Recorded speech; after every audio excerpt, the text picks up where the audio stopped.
Battle Through the Heavens, Chapter 109, The Discovery of a Rare Blood Lotus Essence.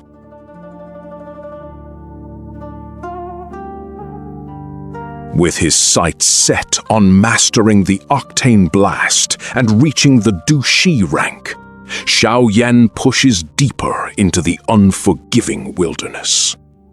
The path to power proves immediate and grueling as he struggles under a punishing sun and the staggering weight of his mysterious iron blade.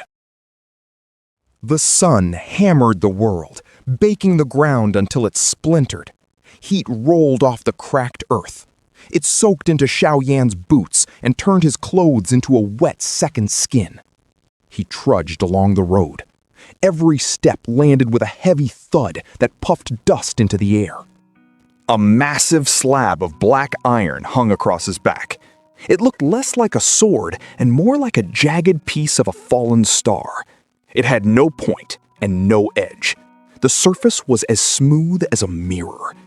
Ancient, twisting runes covered the body. It was longer than he was tall. Every traveler he passed stopped to stare. After 100 paces, Xiaoyan's legs gave out. He stumbled toward a massive tree. His chest heaved as he fought for air. He collapsed into the shade. Sweat poured down his face like a mountain stream. Teacher, this thing is a nightmare. He wheezed. His voice was thick with exhaustion. It chokes my Dou Qi. It turns a one-day trip into 2. I can barely move. This is where the real work begins. Yao Lao's voice rang out from the ring. He sounded far too pleased. You did not leave Wutan City for a vacation. This is bitter cultivation. If you want power, you have to leave comfort behind. Xiaoyan wiped his eyes. He looked at the black monster on his back. It was a heavy burden, but it was also a shield. The sword's pressure masked his true strength. For a solo traveler, looking like a weakling was safer than showing off. He touched his ring and pulled out a green Qi recovery pill. These were precious. Yao Lao had only made 30 of them back in Wutan City. He made sure the road was empty, then swallowed it. A cool wave flooded his parched veins. It mended the tears in his muscles. He felt his cells hum with explosive potential. He stood up. His joints popped. He glared at the iron slab, gave it a solid smack, and set off again. He reached Qingshan town just before dark. They called it the Town of Beasts because it sat on the edge of the magical Beast Mountains. Mercenaries filled the square. They shouted over drinks about monsters and women. Xiaoyan ignored them. He moved through the noise until he reached an apothecary called Wan Yao Zai. He was not interested in weapons.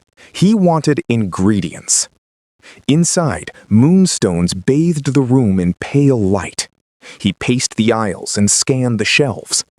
He was about to leave when a glint of gold caught his eye in a dark corner. He stopped. His heart hammered against his ribs as he stared at a small golden lump. Let me see that one. He said. He beckoned a clerk over. The man looked at Xiaoyan's dusty rags and the heavy iron on his back. He sneered. He tossed the item onto the counter. Yellow lotus pith. Low grade. 100 gold coins. Xiaoyan did not say a word. He picked up the golden root. He scraped the surface with a fingernail. A streak of deep crimson appeared. The sharp scent of fresh iron hit his nose. It is blood lotus essence. Yao Lao's voice hissed with excitement. You have the luck of the heavens, boy. That is a rare treasure.